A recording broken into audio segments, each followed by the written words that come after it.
Hello and welcome to my channel, Rhino here. Today I'm going on a bit of a rant, so there's no video that I'm responding to, it's just me, so let's go.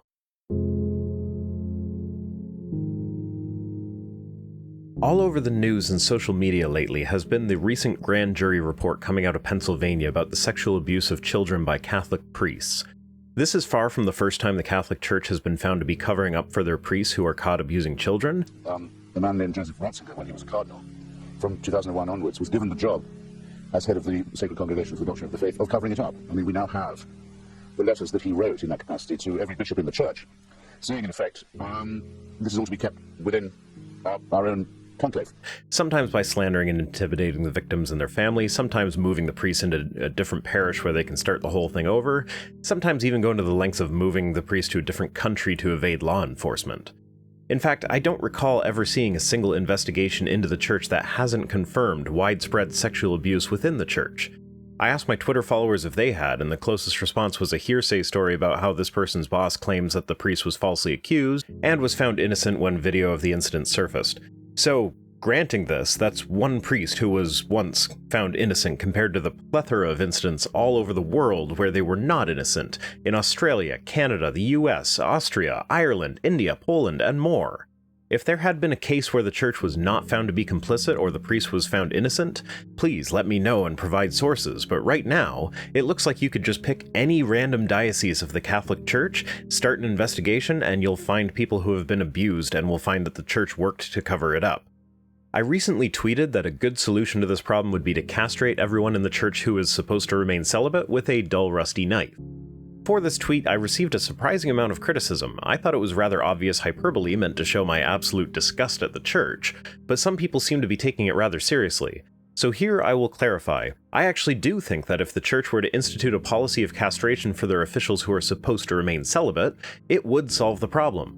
Want to stay a priest? Say goodbye to your boys. Want to keep them? Say goodbye to your collar. No, I do not really think it should be done without anesthetic and with a rusty knife, but if you don't plan on using your balls at all in your life, then remove them. This would completely solve the sexual abuse problem in the church, but I know this is never going to happen. One of the biggest objections to this tweet came in the form of suggesting that it would be an undeserved and harsh punishment for the innocent or good priests out there. But in response to this, I would like to submit the idea that at this point, there is no such thing as a good or innocent priest in the Catholic Church. Allow me to explain.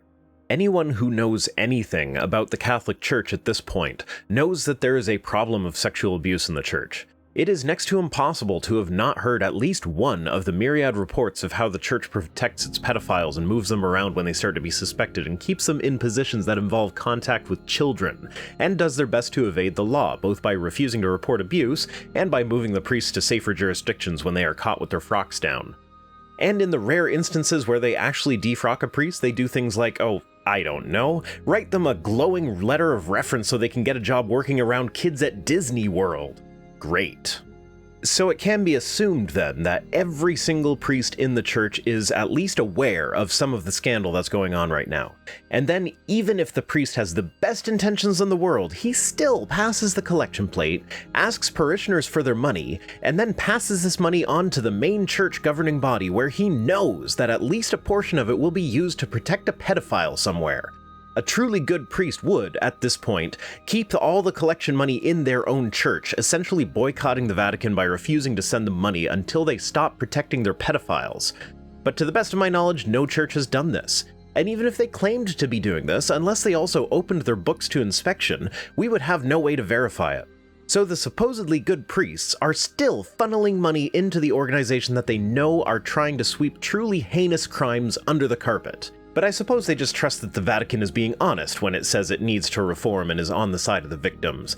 Except this is basically the same statement they give every other time they've been found to be protecting their pedophiles, but nothing ever changes. So at this point, every priest who turns his collection money over to the church is directly complicit in their covering up abuse and assisting the abusers. Think of it like the mafia. The guy who collects your protection money might not be the same guy who shoots your kneecap if you refuse to pay, but there's no way you can call him innocent even if he really honestly and truly did not want to see you get hurt for not paying. The fact is, he works for a criminal organization and knows that it's a criminal organization and chooses to continue working for it despite this fact. Some people have been suggesting that Catholics should still give money to the church because the church does a lot of good work in local communities. While there are Catholic charities that undoubtedly do perform good works, I'm sure there are other options for local charities that perform much the same function but without funneling some of the money to buying golden thrones and protecting pedophiles. I myself give to Project Share, which is a local charity in my area that helps people in need with programs to help the homeless get themselves into permanent homes, helping people in need pay their utility bills, running a food bank, and more. And do you know what? If I ever found out that their workers were sexually abusing children and that their administrators were working to cover it up, I would stop donating immediately, even if only a tiny fraction of their budget went to covering up their sex scandals. The only way they would ever be able to recover my donation would be to immediately fire and turn over to police every person in their organization involved. Then I might consider the slight possibility of donating again. But if it happened a second time, no way, not a chance. They would never see another cent from me ever, no matter how vehemently they said they opposed it. And the Catholic Church has been doing this for decades, if not centuries. And on top of all this, it's a matter of public record that since the 1950s, the Catholic Church has spent at least $4 billion in settled lawsuits from sexual misconduct. And those are just the ones where the settlement was a matter of public record. It's not including the private settlements reached out of court or the other costs the church has been forced to pay as a result of the handsy priests, like counseling for victims. And these are just the costs for when the church gets caught. With how widespread and common it is for the church to completely protect its priests and try to sweep everything under the carpet, it is impossible to say how much they spend on cover-ups. Now, if you do decide to continue giving to the church, let me show you this graphic taken directly from thecatholicspirit.com, which is run by the Archdiocese of St. Paul in Minneapolis. This is a breakdown of every dollar that is given to them, which of course cannot be verified because they don't have to open their books to any inspection. But even in this graph where there would be no consequences if they were dishonest, you can see that 8 cents from every dollar goes to the Archdiocese. Of that 8 cents, 17% of it goes to what they call clergy services. The last bullet point under clergy services is the cost related to clergy sexual abuse and other misconduct. So assuming they divide that 17% up fairly equally, that's 4.25% of your 8 cents that goes to costs related to sexual misconduct, which you can bet includes trying to cover it up before they get caught. So for every dollar you give to the Catholic Church, 0.34 cents of that goes to the Handsy Priest Fund. It's not a lot, but that's more money than I ever want to contribute to covering up child rape. And that's assuming that they were being honest in their breakdown, which nobody can verify. And if it is accurate, then assuming the Catholic Church just breaks even and doesn't hoard any money for itself when it takes in donations, they spent about $171 billion in 2010. Assuming that was from donations, 8% of that went to the various archdioceses, or $13.68 billion. Then 4.25% of that goes to the Handsy Priest Fund, or $581 million. And that's assuming they weren't minimizing the problem in their unverifiable chart. And on another note, does this event not demonstrate rather conclusively that the Catholic Church is either not God's true church, or that God is indeed quite the asshole that doesn't deserve our worship? The Pope, the head of the Catholic Church, is supposed to have a direct line to God, yet somehow the Vatican is surprised by the news of the Pennsylvania grand jury report. It took 2 days for them to issue a statement, as if they were unprepared for such an event and needed time to get their statement ready, which means that God didn't tell them it was coming. And worse, either God didn't think it was important to let the head of his church know that his priests were committing such heinous acts and that higher officials than the priests were working hard to cover it up, in which case God is a moral monster who doesn't deserve any of our time or attention, or God did let him know what was going on and he chose to allow it to continue. I don't know which of those two scenarios are worse, but those are the only options that I see if the Pope does indeed have a direct line to God. The other option is, of course, that the Catholic Church is not actually in direct communication with God, as their God at least does not exist. I'm not saying that this proves that God in general doesn't exist, but if there is a God out there, he certainly is not the one who the Pope claims to chat with. This perfectly explains how the Pope could remain ignorant of such widespread depravity if we are actually to believe that the Pope was ignorant of the situation. But I know, this is all part of God's great plan. If only we mere humans could see the bigger picture, we'd understand why God allowing children to be raped with no repercussions for the rapists actually results in more long-term good than evil. Bullshit. If God's master plan requires the raping of children in order to work, then God is a shit planner. But free will! God can't infringe on the priest's free will when they choose to rape the children. Then how is God supposed to be intervening in human affairs at all?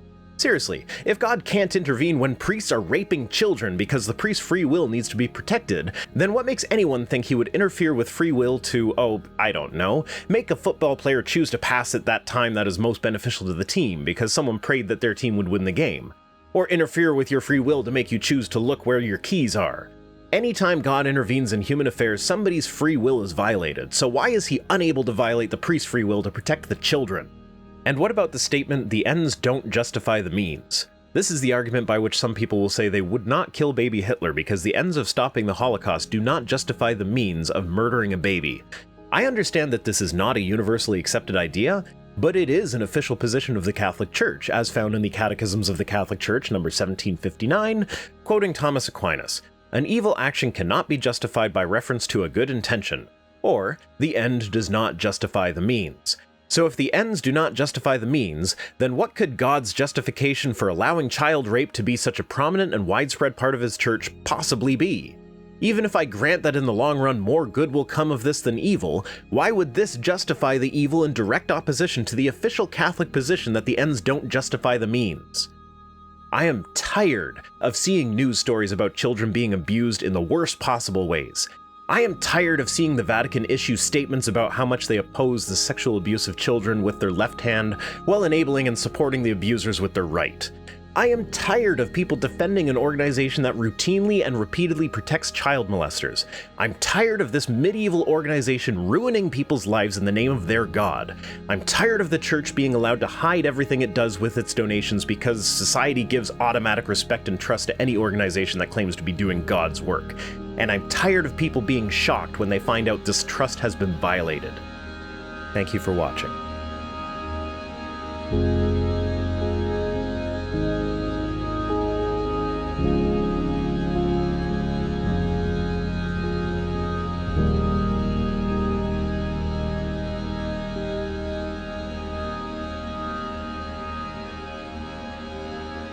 you.